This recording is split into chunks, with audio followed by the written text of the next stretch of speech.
again on another edition.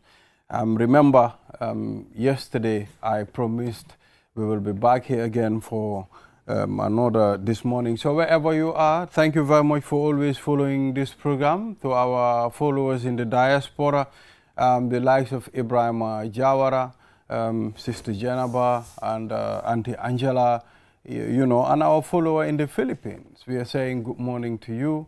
We are broadcasting from the Gambia, West Africa on QCell Avenue.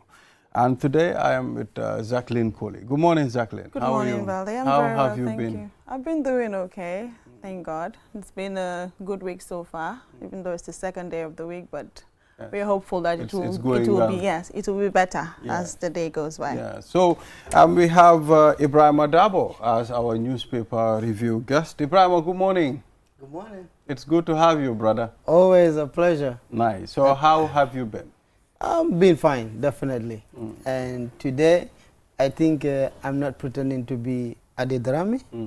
I'm myself. You are yourself. Yeah, because last Tuesday, he said, I am Adedrami, pretending to be Ibrahim Balde for that day. Yes. So, and I pretend to be him. So, but today, yes, I'm Ibrahim. So today, you are in your original state. Yes. Yes. So viewers will take a look at the African code. From the code, then the newspaper review with Ibrahima. And of course, we'll be talking to Usman Jata. He's currently with the presidential tour. We'll also be talking to Saidina Abubakar Sisai, Director of Programs at NRIF. I mean, there's a workshop that was held to strengthen research and innovation funding. But first, Jacqueline, take us through the African code. The African code of the day is be careful when the crocodile attempts to smile. Be careful when the crocodile attempts to smile. Okay. Should we call that a plastic smile? Probably. Sure. Yeah. So, Ibrahim, let us hear from you. Yeah, so I want to know whether two of you visited the crocodile pool in Macau. Yes, I was there. I touched a crocodile. Okay. So do you see how they smile? No. They were just silent. No, they open their mouths very wide. You might be thinking, oh, it's not moving, it might be dead. But put your hand in there and see. Yes. So it pretends, it opens its mouth widely while you see the teeth, motionless. Yes. Okay, that is how it traps flies. So it stays at that position for a very long time, and then a lot of flies will come and descend on the teeth.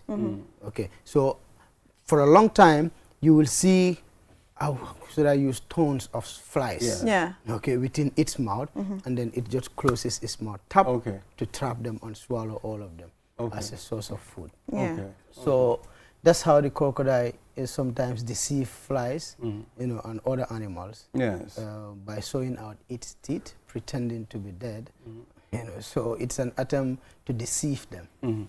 So the proverb is talking about a crocodile when a crocodile smiles, but it is way more than that. Yeah, for me, I think it is warning that a friendly situation or a calm situation can hide danger.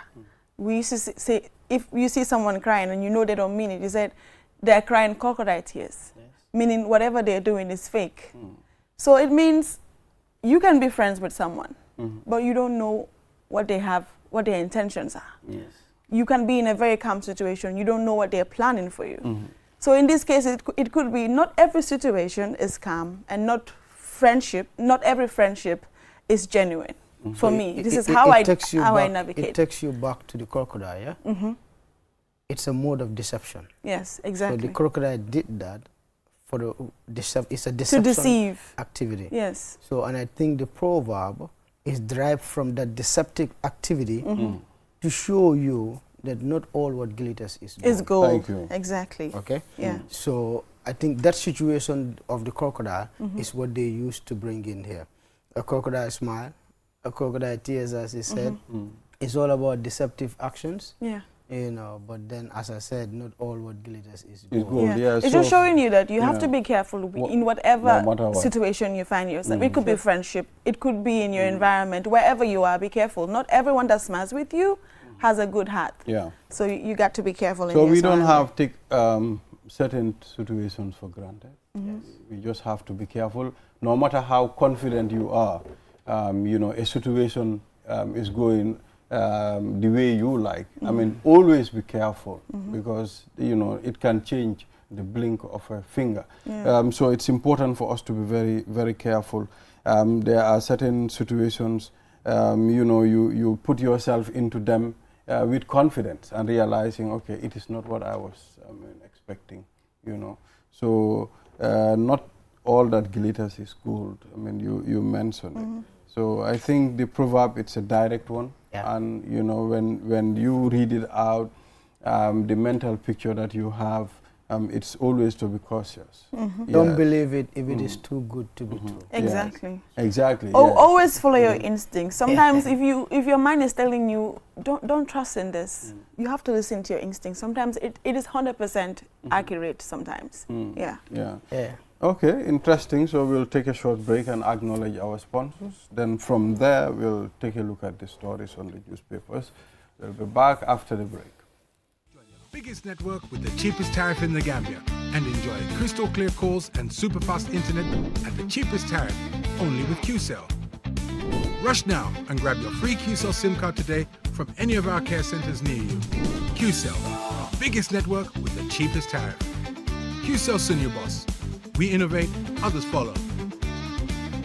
Welcome to the QCell 5G Gaming Hub, powered by ultra-fast 5G connectivity from QCell, the fastest network in the Gambia.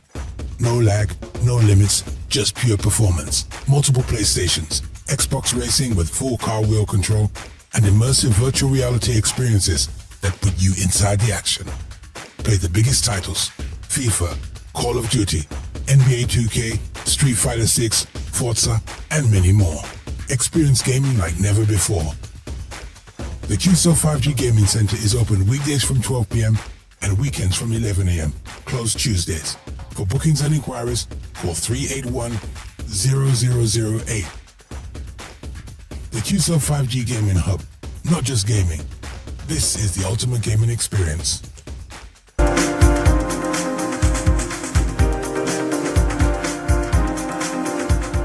Welcome back. This is QTV This Morning, if you're just tuning in. I am Ibrahim Abalde and I'm with Jacqueline Coley. Mr. Dabo is our newspaper review guest. So we have the Standard newspaper, and the main headline of the Standard newspaper read, UDP denied access to Kairaba Conference Center. You know, well, this is a very big news. It is. You know, we need to know the reason why they were denied, you know, because in the Gambia now, there are certain instances that people politicize. Probably there is a reason. Maybe it wasn't available too. But if at all it was done politically to undermine the UDP, Ibrahim, that would have really been important for us to establish conversation with the UDP communications team to know what the reason is. You know, but how did you see, I mean, this story? I think, as you said, for now we will say allegedly, until we understand what exactly happens. If at all they're denied entry or access to the venue. So I want to believe that we're in 2026, and in 2026, I spoke to someone the other time. I said the civic space we have in the Gambia does not allow, you know, certain unnecessary political things that should within our country.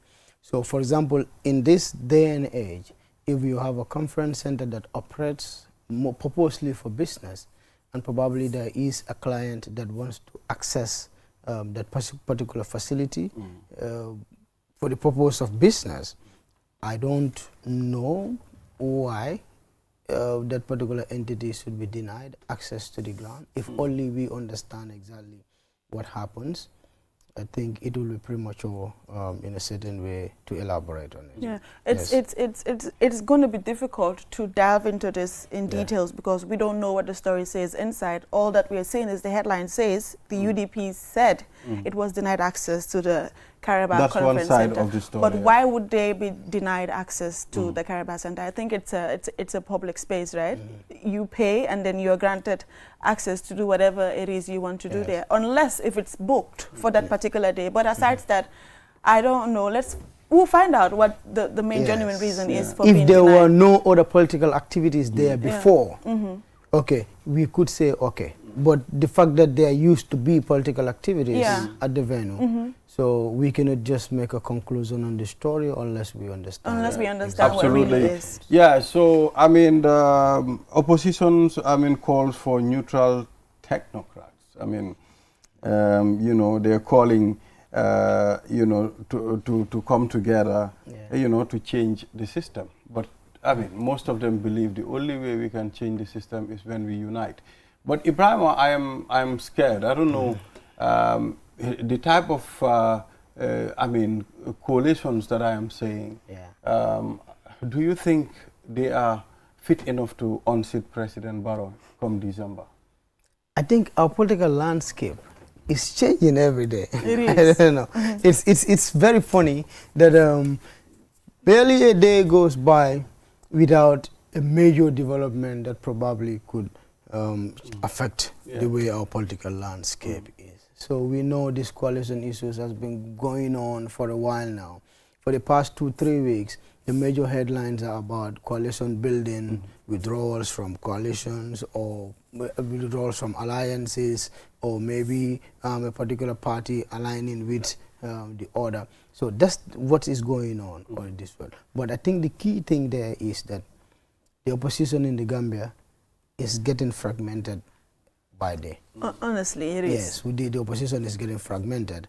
So we were hopeful that coalition 2026 would have been a solid coalition. You know, so that was I told our Decision 2026 team here that I think that negotiation fails even before it starts. Yeah, it started. You know, because people who are going to sit at a table to discuss things that needs some consensus, that things that need a compromise, openly comes to say, okay, I am going there, but if I go, this has to happen, or else I am out.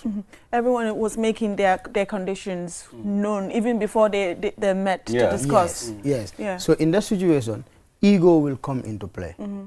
Okay, because you've publicly made an announcement, and then if you don't do exactly what you publicly announced, people will see you in a certain way as a coward, or probably not getting what you want. You know, so that in a certain way, I think defeats the purpose of the coalition discussion. I think the only way the coalition can make a point or prove something during the elections is when they unify. But right now, we're not seeing them unify anytime soon. It's not going to happen. It's not going to happen. Last week, Tuesday, you were here, and I and Ade were talking about Tambajang leaving her bid to run for the presidency to come to unite the coalition, just like she did in 2016. We're thinking probably it was going to be positive, but at this point, I think she has a very difficult task to come because the opposition is already fragmented. It seems to be. It seems as you have different groups. Exactly. So when they are able to come together and talk in one voice, I think that would have helped. But can a technocrat genuinely unite all these people? No.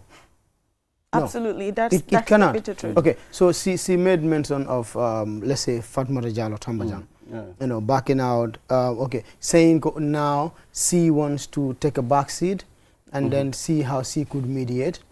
But we had that she allegedly walk out from the room on Saturday when they were going to do the voting. And the chairperson of the coalition mediation team, Professor Yerambalo, was here the other day, and we understand that he also walked away from the room.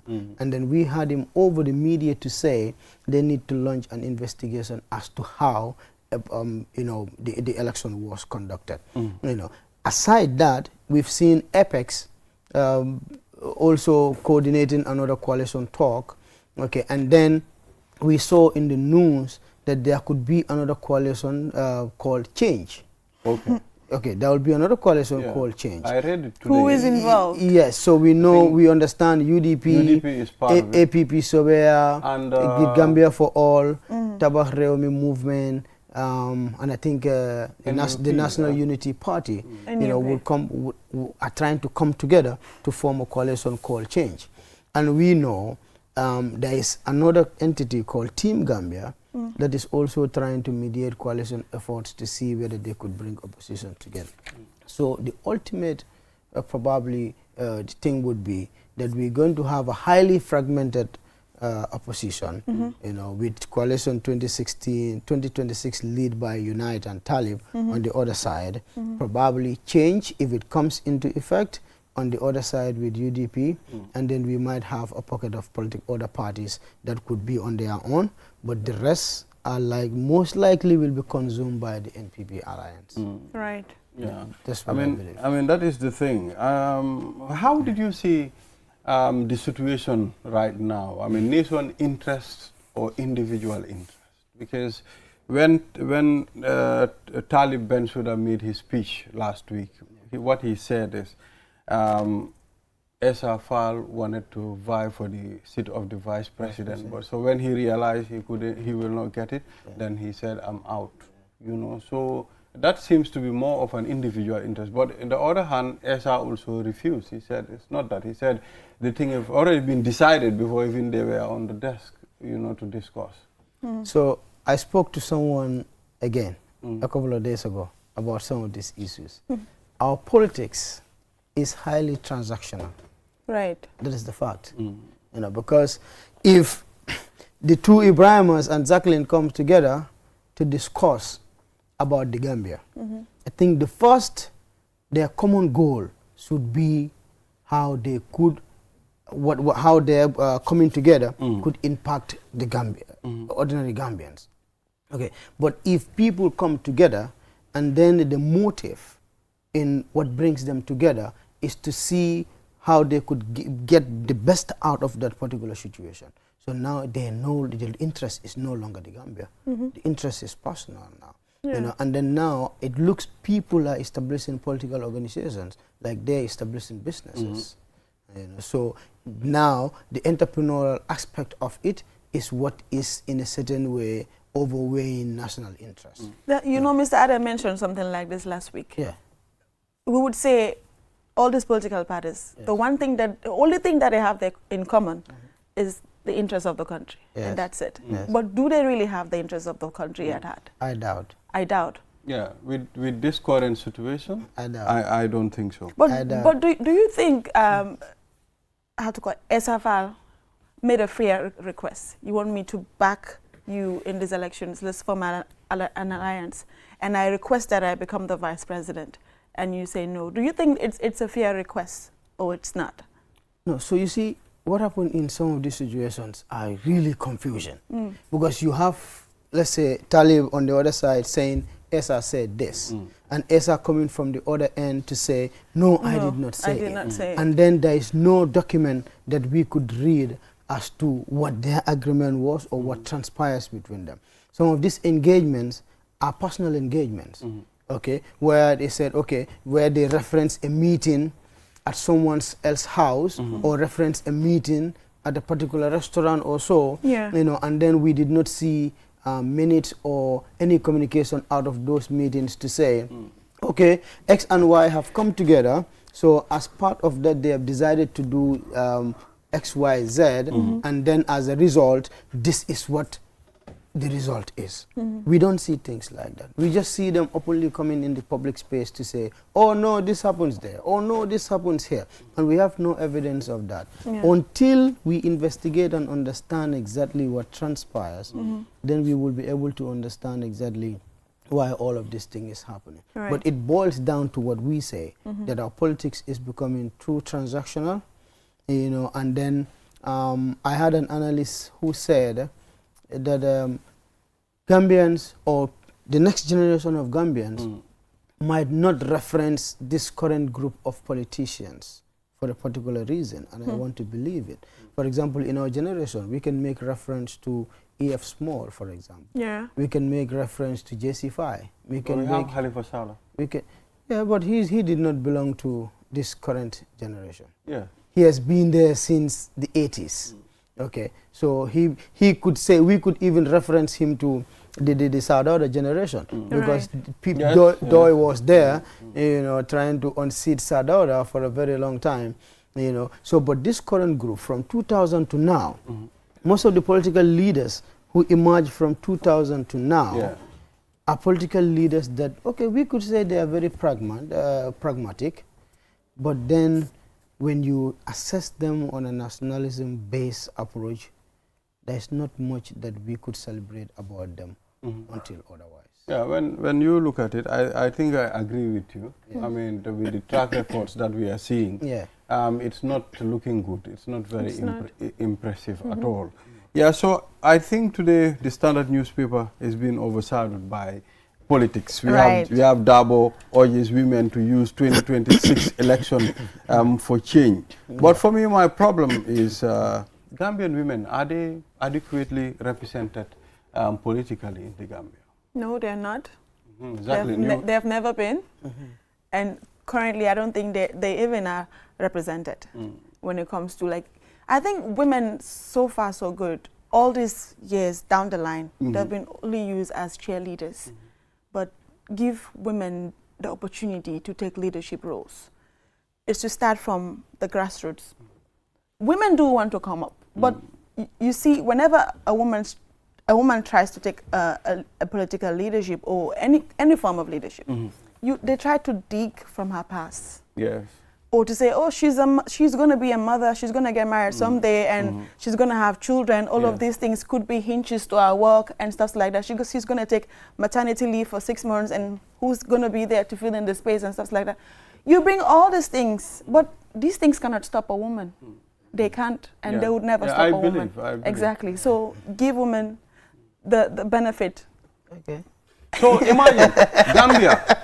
He's laughing at me right now. Man. I'm smiling. I'm going to be a feminist on this show today. I'm smiling because of a reason. Yeah. So because I want to understand whether the underrepresentation of women in political leadership, whether it is by choice or by chance. Because I've sat at many gatherings about women, and I've done a lot of engagements as part of my previous work championing women's rights. Okay, and then I want to believe that empowerment starts with yourself. Yeah. Okay, so now let's look at our political landscape, for example, and see grassroots, and look at grassroots politics, for example. Right. Who are the most active political mobilizers in this country? The women. The women. Where do politicians go if they want to have stronger support within They go to the women. Women. That's why Dabo is targeting the women. They go to the women, and they use the Yai campaigns, the Bajani Gos, you know, Tundo Binkolu, because there are these structures in Gambia. Yeah. You know, the women, they've really organized themselves. In Yai campaigns, we have Yai campaigns. Other structures establish what they call Bajani Go. Okay, other structures establish what they call Tundo Binkolu. Okay, and then all these structures are very active in grassroots mobilization. That's right. Okay, be it for politics, be it on other social activities.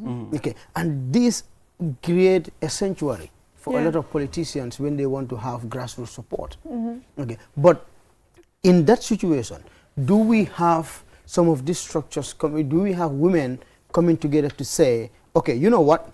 We're doing a lot of grassroots mobilization, and then we have to set our conditions for politicians. Okay, if we're doing grassroots mobilization for UDP, then we have to set conditions for UDP to say, you know what? A particular portion of your national executive must consist women. But okay? if any political party is serious about empowering women, you should make those policies to say 5 seats in the National Assembly should go to the women in our party. I think they wanted to vote for a quota system, something like that. Yes. But unfortunately, it didn't go. No, because that's what I'm saying. Women are one of the largest political demography in this country. Right. Young people. Even the number of voters, when you look at it, it's women and youth. Dominated by women. This is what I'm saying. So now, But how many candidates women candidates do you have in our political scene? But I mean, do those women also understand the importance of, I mean, coming out, I mean, to talk about your rights as a voter? You know, because most of these women that we are talking about, I mean, they don't even understand the political landscape of this country. They don't understand this is my right as a voter. Yeah. Or most of them, what they are made to believe is, okay, when we are out to campaign, you will come and you be the eye comping and the you know, sister comping. Then at the end of the time, probably give you some amount of money after winning. Then that's it.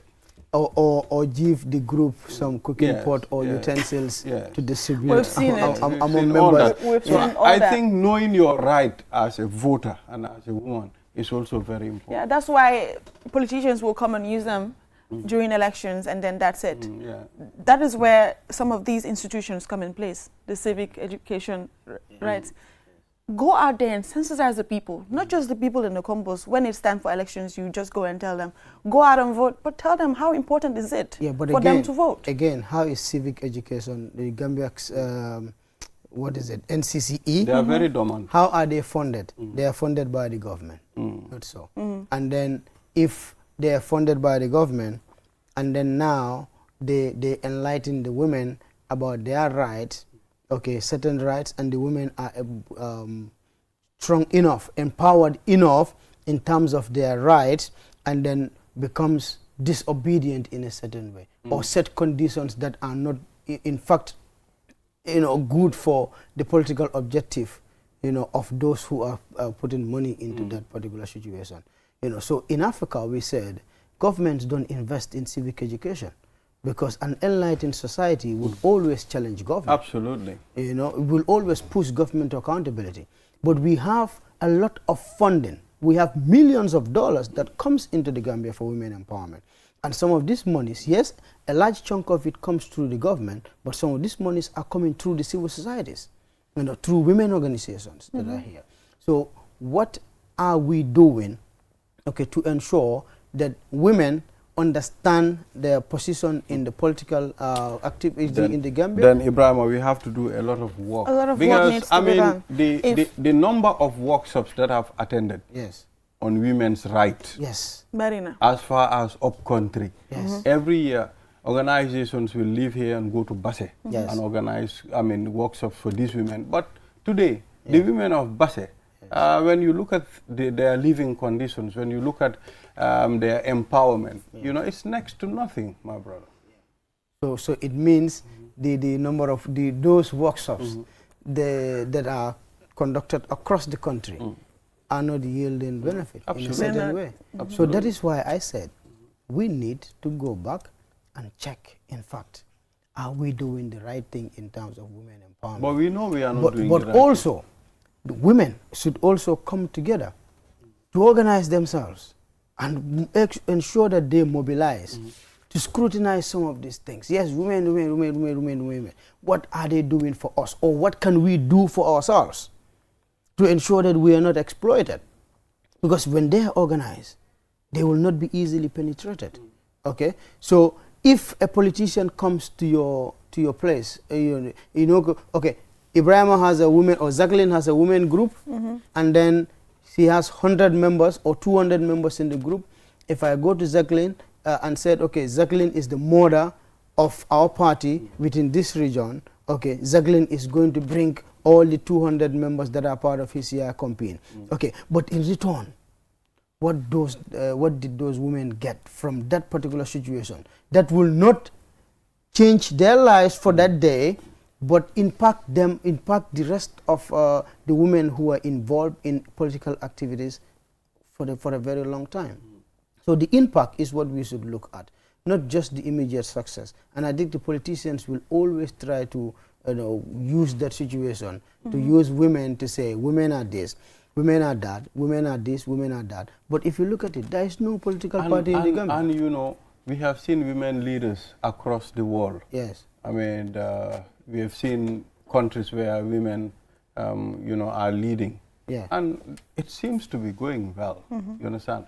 So I think the Gambia is high time we give chance to our women. But also, when you talk about the women, they'll say, okay, the vice president was, I mean, we have two, I think 3 vice presidents who were women. But, I mean, what have they done? That's the main question that people ask. We have Tambajang here, we have Aissatou Touré. But we have not seen Aissatou Njie for the longest. You know, so we didn't see any impact. No, it's not only the Gambia. It's a general problem within Africa. You know, you can count the number of women president in Africa. You will not get to 3, okay, in Africa. So that's the problem. But personally, I appreciate women leadership a lot, coming from education, for example. You know, the schools that are headed by women, that I've served as a teacher, are one of the most organized schools I have taught before. Yeah, I mean, it's good that you mentioned, we are talking about the women leadership. Yeah. The woman that passed away in Brikama, is it Methodist? Yes. Agla Sap or Yes, something? yeah. Lomman Methodist, Yes. the kindergarten. Yes, just hear the reactions from people, what they said about her. Even I've seen videos during the funeral and how people were sobbing and stuff like that. That would tell you she was a great leader. Good. Look how women leadership is. Do a survey of schools that are headed by women within the education sector. You will understand that one of the most organized schools in the Gambia are headed by women. I mean, we're talking about the improvements in the basic and secondary education ministry, and who is heading it? A woman. And she is really impacting at some point. Yeah, so let's move on. I mean, Ferry's manager speaks on the First Lady and Diba incident. You know, I've been hearing a lot, so I don't know which one to believe. According to Diba, they said because the First Lady is in the ferry, he cannot enter. And now I'm hearing also from the First Lady's team that the First Lady did not even block Diba from entering the ferry. So which is which? So I've also heard a lot about this. First a telephone conversation, then an audio, then some social media reports, and then a telephone call again from the Director of Ferry Services. So what looks certain is that the incident did not happen at the entrance of the ferry. It happens towards the entrance of the VIP area, at the VIP area. So, and then it is, let's say, quite unfortunate that, as always, I make reference to 2026. In 2026, we're debating about, okay, no, she said I should get into the ferry, or no, I didn't say she is going to be. In 2026.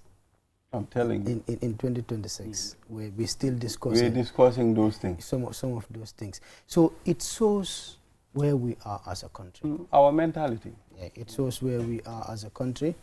And then I think we talk about our leadership all the time, but it is also important that we talk about ourselves. Let's talk about ourselves. You know? Because little things in the Gambia are always blown out of proportion. Right. Okay, and when we blow some of these things out of proportion, now our focus is not the main issue. Our focus is the personalities now, because the discussion has been the First Lady, Ibrahima Diba. The First Lady, Ibrahima Diba. These are 2 personalities. Okay, the issue could be how do we discuss about efficiency in our ferry services? Okay, how do we ensure that there is effective management at the Gambia Ferry Services to ensure that every Gambian has the right to cross at that point without fear or favor? Okay, to ensure that, okay, people who depend on the Gambia Ferry Services between Banjul and Bara move, and people and goods and services are moved effectively within that corridor to ensure that what we want as a country is achieved, but equally to enhance some of the economic activities that happens around there. So I think these are some of the topics that we should be discussing. Right. So topics of personalities, for me, doesn't interest me a lot. And if I see them, I try to look at exactly what is the main issue. That is that is a national interest there, beyond those 2 personalities. That's right. Okay, and I think it's unfortunate that the issue also is highly politicized, You know, so your opinion on the issue, but what I see on social media is the opinion on the issue depends on which side of the political divide are you. Absolutely. Yeah, Yes. yeah. Yes. That is what is happening. Absolutely. So it is very unfortunate. It is very unfortunate that we are in 2026. Gambians are behaving in that way. We're still, you know, behaving that way. Yeah, so let's still move on. I mean, we have the Foroyaa newspaper here, and GRA boasts transfer pricing audits to protect tax revenue. We've seen GRA recently, they have been very active, I mean, to introduce electronic, I mean, you know, tax-paying systems, you know, to make sure they control leakages, you know. And we've also seen the amount they've collected the past years. So every year it's increasing. So pay your taxes and build the nation. So far, how did you see, I mean, those taxes being injected into the system again? Yeah, so I would say first, you remember cooperative? Yes, I remember. Cooperative, you know, so cashiers would be given a lot of money to go buy groundnut at a certain groundnut selling point, and there will be news of a particular cashier absconding with the money, with millions of dollars. Also, even within GRA, people will go with tickets to markets, to businesses, to collect money directly from people, and they issue tickets. And then there were incidents where it was alleged that some GRA officials have their own receipt books where people will pay to them and they will give fake tickets to those businessmen or vendors that are at the market in a certain way. Wow. So a digital payment system gets rid of some of those revenue leakages that we might have in our system. And then it gets rid of, you know, some issues of fraud that might be within the tax collection system. And I think certainly that has improved the efficiency of GRA's collection, but also it increases the amount of tax they collect annually, even by quarterly. Every quarter when they publish their quarterly report, you see they always have increments, and their yearly reports of tax collection is always increasing, which is very commendable. And I think we need to thank GRA for being innovative. You know, they're very innovative in the tax collection system. But the next question we should also ask is, now, you are not sovereign until you are in charge of some of these technological innovations. So how safe and secure is the system? Because we don't own the system. We don't build the system. It's not our system. No, no, we don't own the rights to the technology. So the technology is built somewhere. Okay, so now where issues of data protection comes into play as well. Okay, so is the data that we have on that technology is well protected? Also are the data protection procedures on that particular platform are in line with our data protection laws that we have in the Gambia. So these are some questions we also need to continue asking, and we ensure that those technologies are not in a certain way used to harm us in the future. Absolutely. But it's a brilliant idea. It's a great initiative. And it helps GRA. Yeah, so Jacqueline, we're talking about the civic education. Here they launch community campaign on political tolerance and civic rights. What paper are we on? Foroyaa. Okay. Yeah, so we're just talking about it. Although they don't, I mean, do activities until when election is up. That's the time they start, I mean, appearing on TV and the paper. That's right. And for now, rolling around wani, you have average jot, you saw again. We should always go beforehand so people know, like, this is what is coming up, and this is what I need to do, and these are the steps I need to do. And political tolerance, Mr. Dabo, are the Gambians politically tolerant to each other? I'm not sure. Right. I'm not sure. Okay, so as someone who believes in pluralism, I want to believe that the Gambia is a country where every individual have the right to align yourself with any political party Right. or movement without being subjected to, you know, any form of bullying or whatsoever. Because our laws promotes freedom of speech, Right. our laws promote freedom of assembly, and our laws in the Gambia promotes freedom of association. That's right. So to ensure that we consolidate that freedom of speech, freedom of assembly, and freedom of association, every individual have the right to support any political party that you feel to support. And then no one should attack me for choosing to support, let's say, the ruling party, for example. That's right. Okay, and no one should attack me for choosing to support UDP, for example. No, because every individual have that right to make a choice. And my choice, I make my choice based on certain personal considerations. So if I don't have a problem with Jacqueline making a choice based on her personal considerations, Jacqueline should not know that it doesn't be having a long hand doesn't give you the right to touch my nose. But you people will do that conversation if your nose is not bloody. Yes. When it's bloody, you will go clean the nose before you start talking about the But why should you give me a bloody nose? Why should you give me a bloody nose? Absolutely, Yeah, yeah. I think it's high time that Yeah. as Gambians we respect each other's decisions or willingness to support any political party they wish to support. Yeah. I've seen a scenario I've witnessed when I was working at Star TV. We were at the office all night and then I had to go home to change to come back. So even before the results were announced, everybody knew that President Barrow was about to win the elections. That was this past elections, right?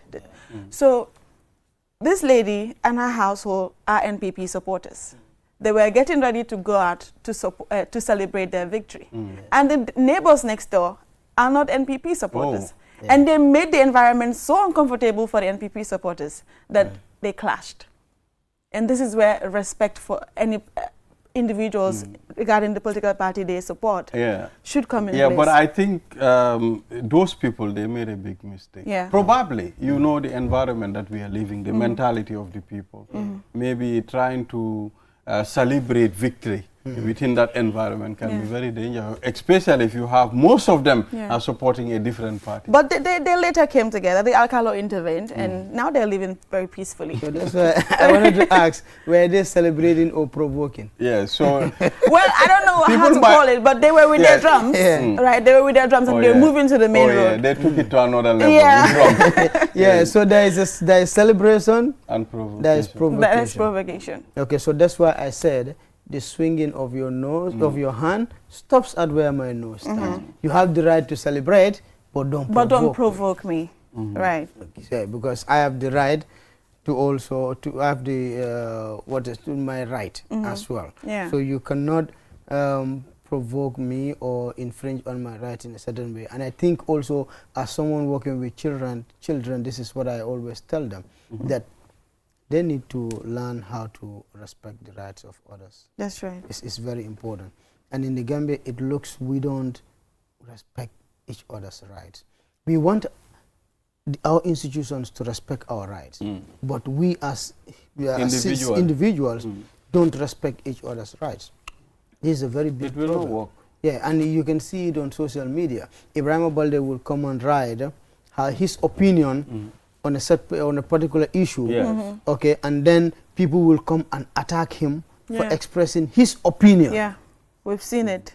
On a particular... That's really common. So it means you don't respect his right to his opinion. It's common. It means now the freedom of expression that we are all talking about, where do we leave that now? If we don't want people to express their opinion on issues about their lives. Okay, we want everybody to write according to how you believe or see things. No, no two people think alike. Your thinking could be aligned in a certain way, but there is no, because there is no same in meaning in English, huh? Yeah. Yeah, there is no same in meaning. I'm telling you. So there cannot be same in thoughts. Your thoughts could be similar, but they could not be the same. Yeah, but do you think we will get to that level where we start respecting people's rights? It's going to be a long And we've way. all gone to school, you know. And you know, these things don't happen only in the Gambia. It's everywhere. Because I Yes. follow a lot of news platforms in other countries, and I follow a lot of people that are advocates and Yeah. are, advocates rather. And when they put out their piece and opinion pieces, people will come and be insulting them because they don't believe in the opinion that they've given. It happens everywhere. I don't. It's a behavioral change. I don't think we will ever get past that. People respecting each other's opinion, but We because can do better. opinions are like noses, everyone has them. So you have yours, put it out there.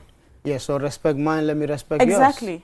Okay, so that's how we live, that's how we'll be able to live together peacefully. In the Gambia, before, we have, all these tribes that we have were here before, okay? Yeah. And then our great-grandfathers and even our grandfathers were living together in peace and harmony. There is a peaceful coexistence between all groups, between all faiths, and between all kind of thoughts that you have in the Thank you. That's So right. we have QTV reporter Usman Jatta. He's currently with the presidential tour. I mean, we'll talk about the launching and inauguration of roads and health post facilities and agricultural sites in NBR, CRR, URR, West Coast region by His Excellency, the President of the Republic of the Gambia, Adama Barrow. So we have Mr. Jatta on the line. Good morning, Mr. Jatta. Good morning, Mr. Balde. Thanks for having me on the program. How are you feeling down there? Alhamdulillah, I'm fine. Today we are in Jangambure, the island. Ailanoto, Makati. Yes, I'm telling you, I'm enjoying the breeze. Yes. So, I mean, regarding the President's tour, you know, to these areas, you started with the North Bank region, and now you are in CRR. We've also seen the President laying foundation stones and inaugurating roads. So, from your conversation with the people of different communities, how are they feeling about these road projects and these inaugurations? Actually, Mr. Balde, people are happy. The people we have engaged yesterday, they have shown level of excitement about the projects, you know, from road projects to health posts and other infrastructure projects like subsidizing fertilizers and equally as well providing water boreholes to certain communities.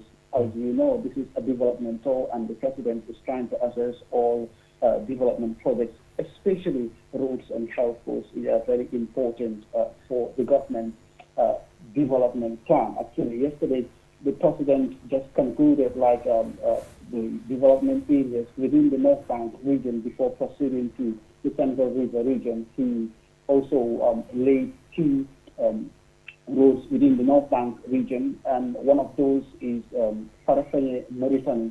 It's one of the areas which is highly affected by flash floods, and the community really welcomed it. And I engaged one of the members, who is an old guy, who said anytime he's going for Fajr prayers, he finds it difficult to navigate the roads during the rainy season. And they really appreciated once the project is completed. And equally also, the President visited Maka Farafenni, where an agro-processing plant is currently being constructed. It's almost done. It will be finished by November, inshallah. That is the project deadline as estimated by the project contractor. So those are the main activities for now. But at the same time, the President crossed to the Central River region and inaugurated two important health posts, one in Jawa and the other one in Barangad, Jalokota. Actually, those are the main two health posts. And he did not just inaugurate a health post, he also provided each health post with ambulances, which is very critical to providing and strengthening rural health, which is very important because it is part of the government's ambition to make sure that rural communities have easy access to health facilities and trying to make sure that the referral networks are in good condition. Because when we engaged the Minister of Health, these were his statements, you know, that the government of President Barrow is very keen about promoting strengthening rural healthcare delivery, and that is why they are leaving more stone unturned, and that is why they are also trying to make sure that every 300 kilometers, something like that, They're trying to have a major referral hospital. As we speak, the Njao hospital is almost close to completion. Probably in 2 months' time, it will be fully completed, and it will provide healthcare delivery services to neighboring villages. Yeah, Usman, I mean, let me take you back a little. I mean, we've also seen the road of Badibu Salikenye. You know, for some of us who've been there for more than 20 times, I mean, we know how bad the road network was. So, please tell us about that. Yes, this road is it's very important route in central Badibu, and it has given challenges to the residents in this area who find it difficult to navigate through during the rainy season and the dry season. It's always bumpy, dusty. You know, it's not easy to walk on the road, but now it's fully, they have finished like most of the work, you know. It's just trying to like complete certain areas which would be done in a very short time, but the entire road stretch has been dealt with and the president has inaugurated it, and the residents of the place have really welcomed the development, and many claim that they have not seen that type of development since the country gained independence, that is since Bavaro's time, Jane and the list goes on, because you have to understand that most of these communities have been neglected when it comes to infrastructure development, and that is why yesterday Barrow said the roads belong to him, the lights belong to him, because he is trying to connect the country, and this is visible as we saw the length and depth of the country. So they are very significant projects to the people. So this tour, it's not only, I mean, to lay foundation stones and inaugurate certain roads, but also to meet the farmers as well. So what are the main concerns of the farmers? Indeed, that is another critical part of the tour, the farmers. The farmers are very happy about the president's subsidies towards in the area of fertilizers. You know, they have really commended the government, you know, for coming to their support, and this has really enhanced their production. Mostly, we're talking about granite farmers. You know, in Gambia, we have a lot of granite farmers in our country, and most of these places we are visiting, they are farming communities. You know, some rely on cattle, livestock production, and they're really calling for more support in terms of like having water boreholes, you know, where they would have drinking centers for their cattle. And so, funnily, yesterday, one of the guys said, "You can't prepare, you know, food without having the cattle there." So everyone laughed. Actually, it's just a joke. But they're very concerned about that, you know, their cattle, you know, when it comes to providing them with water, and equally as well, making sure that they also raise concerns about the hiking of the fertilizer. Despite the fact that the government has subsidized it, some are trying to sell it at higher rates. And the government, the president just clarified this at the meeting in Jao, that people should not be taking advantage of some of these initiatives. So, because the government has already subsidized the fertilizer, so they are very concerned about that. You know, so that they can improve their farming activities and equally as well their livelihoods. Exactly. Usman, I believe you must have spoken to the natives where the president is laying these foundation stones and the health facilities as well. What are the aspirations of the people? What are they saying? They are very happy about these new health posts, because for many people, they have to trek like a lot of kilometers to get to their health posts. Not only that, some pregnant women, you know, children, you know, some would use donkey carts, you know, to reach like some of these health posts. So they're very happy and they're really commended and welcomed the initiative. And what the best part of the story is they are provided with ambulances, and this would really help them in terms of like during like emergency periods. And this is why the government is very committed towards like providing them with such services, because you have to understand their health posts, though, they're not like normal health centers with everything you need, but it will at least help to respond to certain emergencies. And if they cannot handle it, there are referral clinics, health centers around, and they'll just rush them there. So this is what is happening. They are very happy about the project and they have welcomed it, and they're just calling for continued support, which the government or which the president has reaffirmed that he would continue to support them as far as he is in power, as far as his government national development plan is concerned, because health is one of the areas that the government is very particular about, and that is why it is clearly spelled out in the 2021-2030 health policy of the ministry and the government of the Gambia. Thank you. Thank you very much, Usman, for talking to us on QTV this morning. Thank you so much. Yes. That's Usman Jata there, our reporter, currently with the president. But there is something that I want to put across. And, if you are genuine enough, you will agree with me. We've witnessed some of the time of former President Jawara. We've witnessed Yahya Jammeh. But the massive infrastructure development that President Adama Barrow is doing is really amazing. Transforming lives and conditions of rural communities. We all understand how the rural communities were living. The likes of Kiang, there was no power. At some point, the road network wasn't good.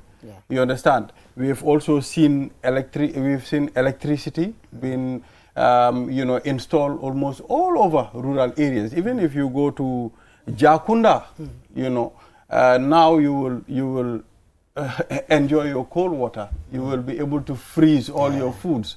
Even the rural communities are enjoying all those facilities now. So, you might say a lot of things about the government, but you can also accept the infrastructural development of President Adama Barrow. Jammeh used to say, if you see a muddy car in Jawakunda, it comes from Salikeñe. So that was how messy the road at Salikeñe was. And I think this government can boast of providing infrastructural development in the Gambia. And there was a government report that says that the government from 2016 to now has developed more than 1,200 kilometers of roads across the country, but also has provided 90% electricity access to a lot of across the Gambia. And I think that is worth commending.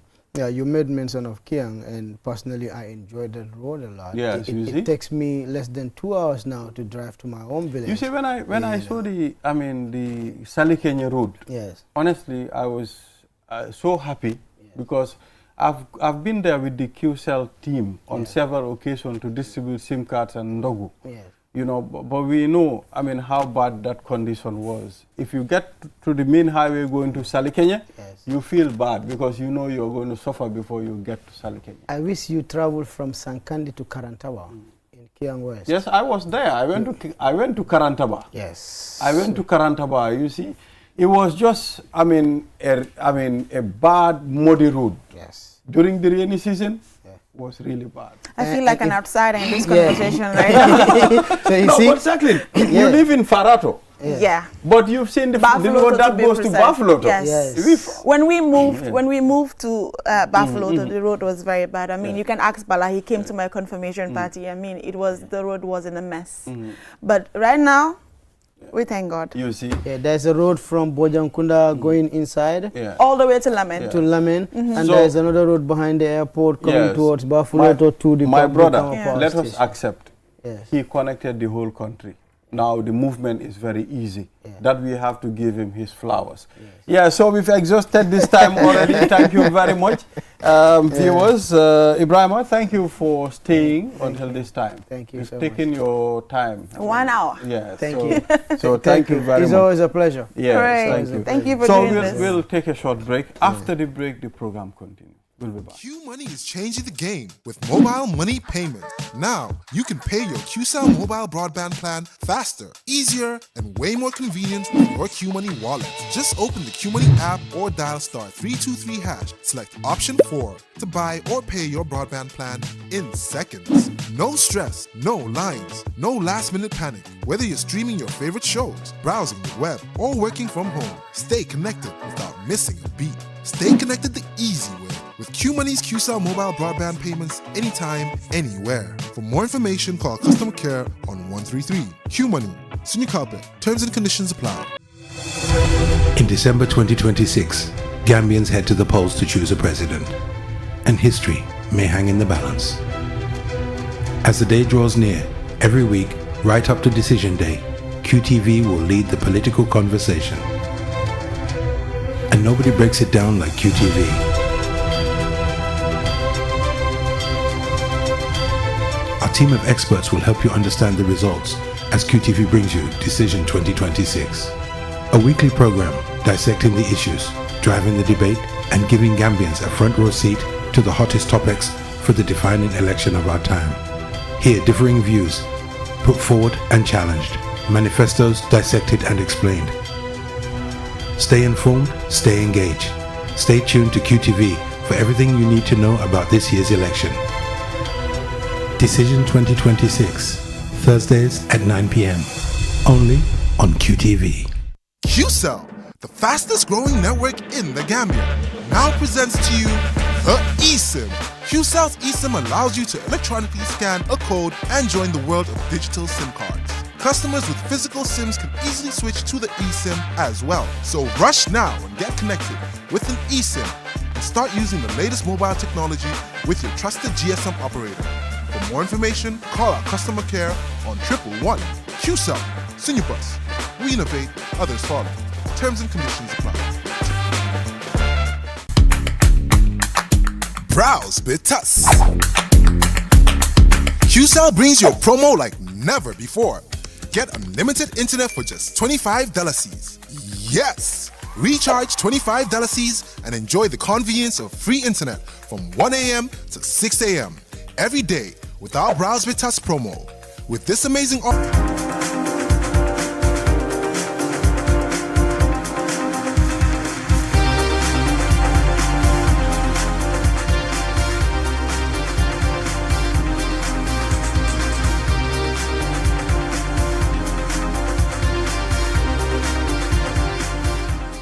Welcome back from the break. This is QTV This Morning. After an hour engagement with Mr. Ibrahim Adabo, Jacqueline, now we move on to the National Research and Innovation Fund.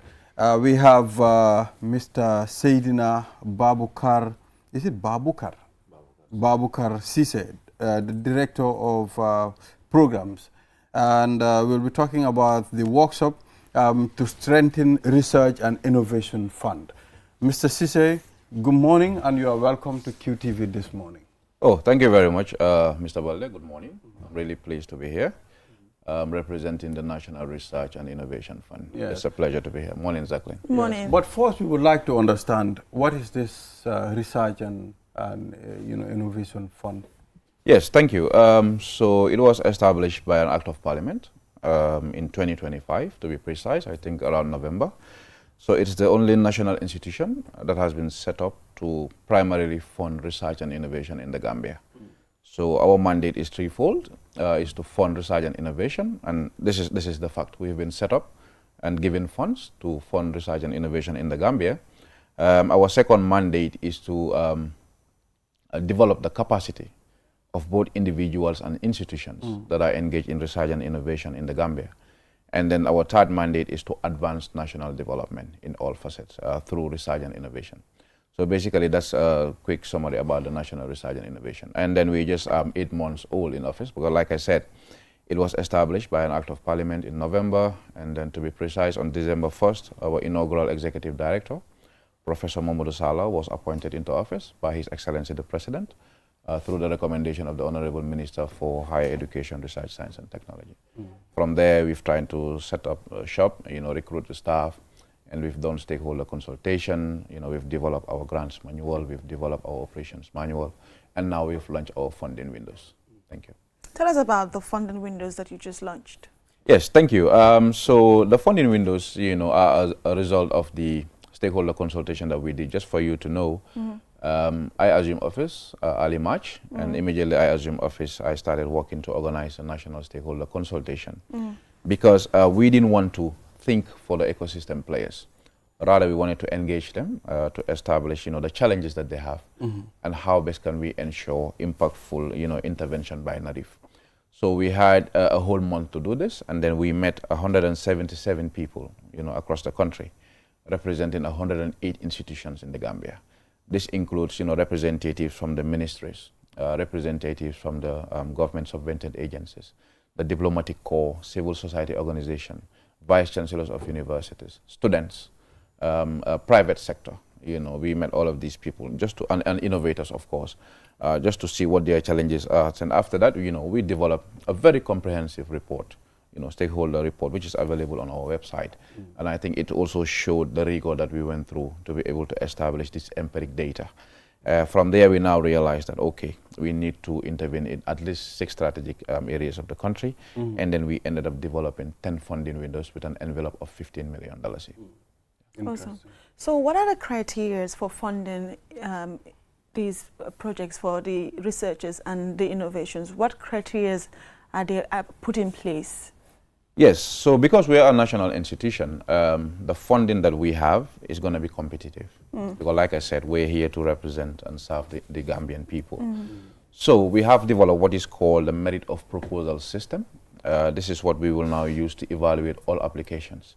And the minimum score that will make an application to be successful is 70%. That's 70 out of 100. But we've gone around to do information sessions with all prospective applicants. I've gone around almost all the universities.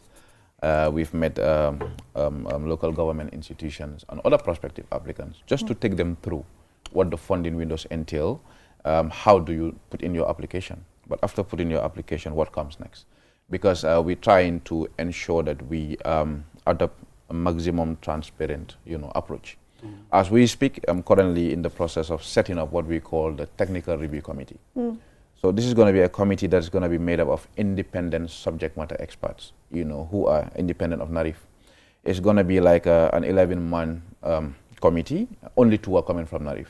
That's my humble self, but I wouldn't have a voting right. But our executive director is going to be part of the committee, and he's going to have a voting right. But you can see it's only 2 out of 11.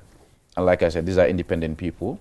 All we need to do at NARIF after the applications close on the 15th of August is to download this application, go through the eligibility screening, submit it to the committee. They will now do their appraisals, their evaluations, and recommend funding. Yes. So why is this research important to the Gambia? Well, I think evidence has shown that research is one of the shortest, if not the shortest ways to development.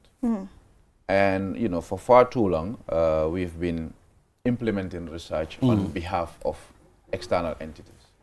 And here I would really want to commend, the foresight of His Excellency the President, for ascending to the creation of NARIF. He really needs to be commended. But of course also, the stewardship of the Honorable Minister for Higher Education, Research, Science and Technology, Prof. Per Gomez. They really need to be commended because for far too long, like I said, the Gambia has been implementing research on behalf of external entities, which is okay because you receive funding and then you have direct investment into the economy. But are we really doing research that answers to national issues? The answer then was likely is no. But now that we have, a national institution that is primarily funded by the government to fund research, allows the Gambia and Gambian researchers to now engage in research that really goes out to answer Gambia's developmental challenges and then contribute to national development. So that's the important. So this the workshop, what are the things that were highlighted during the workshop? Yeah, so first of all, just to give you a quick background to the workshop, it's a workshop we organize in partnership with an institution called ACTS, which is based in Kenya. It's the African Center for Technological Studies. And Mr. Balde, it might please you to know that, since NARIF came into existence, like I said, barely 8 months ago, the first non-governmental funding that we received is from a Gambian philanthropist, and no other person than Mr. Mohamed Jah. Wow. We really need to commend him for that. So that is the first non-governmental funding that we receive locally. But I'm also pleased to tell you that the first non-governmental external funding that we receive is also from an African institution, which is the ACTS, who through our networking and engagement, saw that narrative, it fits, is what is sold, and gave us money to organize this workshop. Yes, so we organized this workshop in partnership with them and the SGCI, which is the Science Granting Council Initiative, which is based in Namibia, to try and engage Gambian researchers and innovators. Because truth be told, capacity is still in the improving stage. So the main aim of the workshop was to call them in and show them best practice. What do we expect from researchers? We started with basic things like how to write a good grant application. What kind of language should you use? How do you prepare your budgeting? How do you prepare your research implementation framework? And then how NRIF, is going to do its evaluation. How we're going to do monitoring, evaluation, and learning. So basically, it was to build the capacity of all prospective applicants to the NAREF funding. Just to let you know, initially, when we launched our funding windows on the 15th of July, the plan was to close the funding windows by the 31st of July. But subsequently, when we secured this funding and we saw that we can only do the workshop early August, we now extended our funding windows to the 15th of August to allow people that attend the workshop to now go and implement what they've learned, and hopefully improve the quality of applications that they will submit to NAREF. Wow, that's really interesting. So how much funding do we have? Yes, so at the moment, for research and innovation funding, as I speak, we have an envelope of 15 million. But just to clarify that the government gave us 30 million for operations this year, out of which funding for research and innovation should come. But like I said, this is our setup year. Okay. We have to use part of that budget, to find an office space, to work on the furniture. And as we speak, we only have one official vehicle, that we have bought, because our executive director is a very, very prudent financial guy, So he is like, the minimum that we'll give out to research funding will be 50%. But like I said, hopefully as we go maybe into 2027, we can increase that envelope, because we will not need to incur any setup cost like we have to do in 2026. So the envelope for this year is 15 million. 15 minimum. Yes. So how is the NRF going to be funded? Yes, so primarily it's going to be funded through government subvention.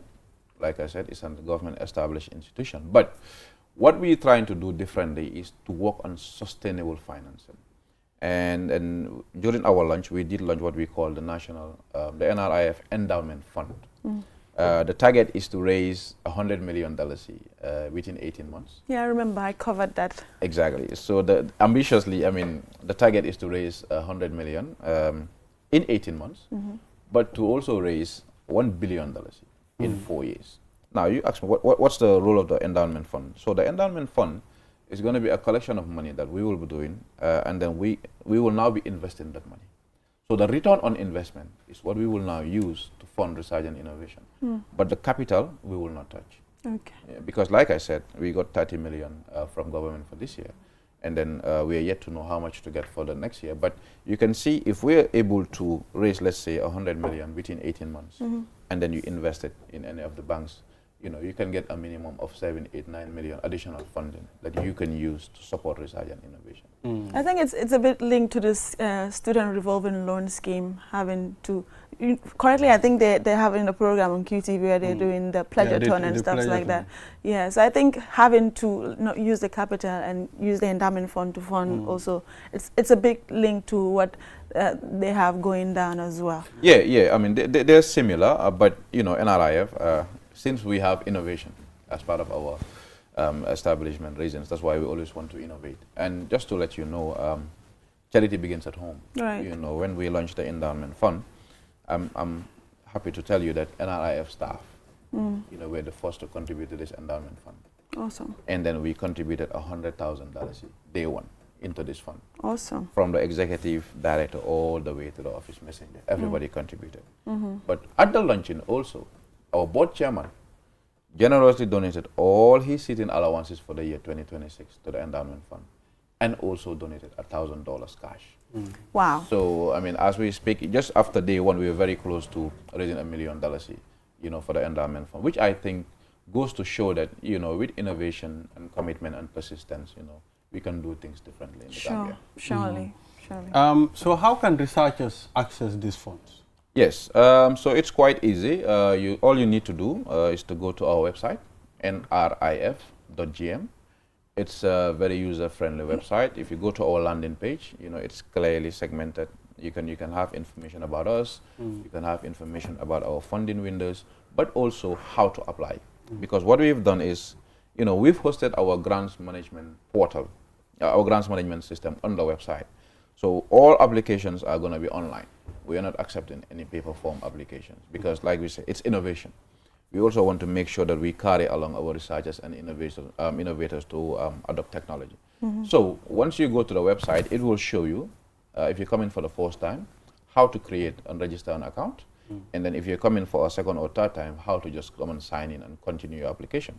So once you now create the account and you start the application process, it prompts you to the next steps that you need to do.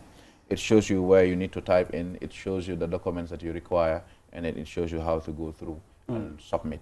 But not only that, after submission, it can even allow you to, monitor progress. To show whether it has gone through the technical review committee, whether you're successful or whether you've been rejected.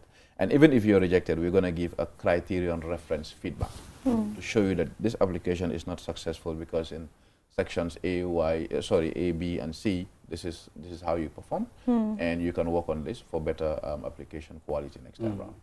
Awesome. That's interesting. So, which type of innovation and research projects are you looking to fund? Yeah, basically, I would say all. All as far as there's an element of advancements for national development, we are here to fund. Like I said, we are a national institution. Whether your research is around health, is around agriculture, is around education, is around waste management, is around youth engagement, as far as there's an element of research and innovation, or research or innovation, and that there is clear evidence that if this is implemented in one way or the other, it contributes to national development, you have high chance of securing funding. But like I said, it's a competitive process. And then we are ensuring absolute transparency in the process. Okay. So the private sector, what role should they play, in supporting research?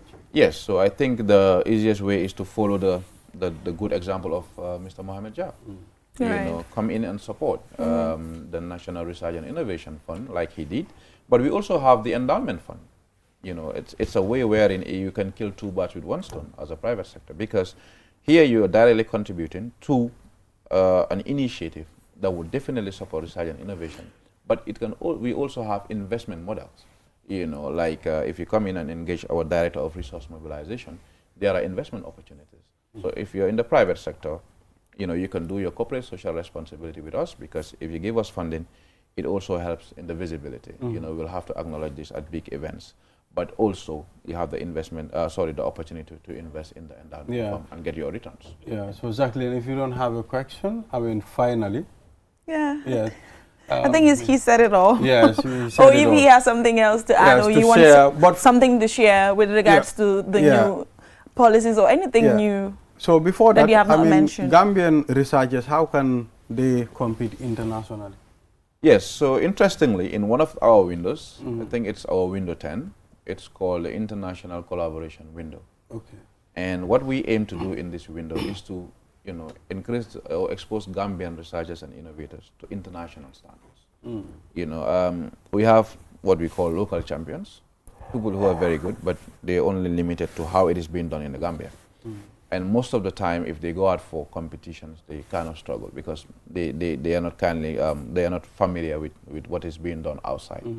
So this window is trying to promote, mentorship programs. It's trying to promote joint research programs. It's trying to promote joint financing activities. So we have that window 10. So the only condition is that whatever project or initiative that we will be funding from window 10 needs to have at least a minimum one local Gambian partner, to be able to build their capacities, to be able to learn, but also to be able to come and implement change. Yes. Yeah. So, Mr. Cisse, that's all we have for today. Thank you very much for coming. Thank you, Mr. Balde, and thank you, Jacqueline. It's a pleasure being here. It's a pleasure to have you too. So, Zach, this is wishing you all the best. Thank you very much. Yeah, thank you. Viewers, thank you very much for following this program. This is all we have for today. We'll be back here again tomorrow for another edition. Until then, bye-bye.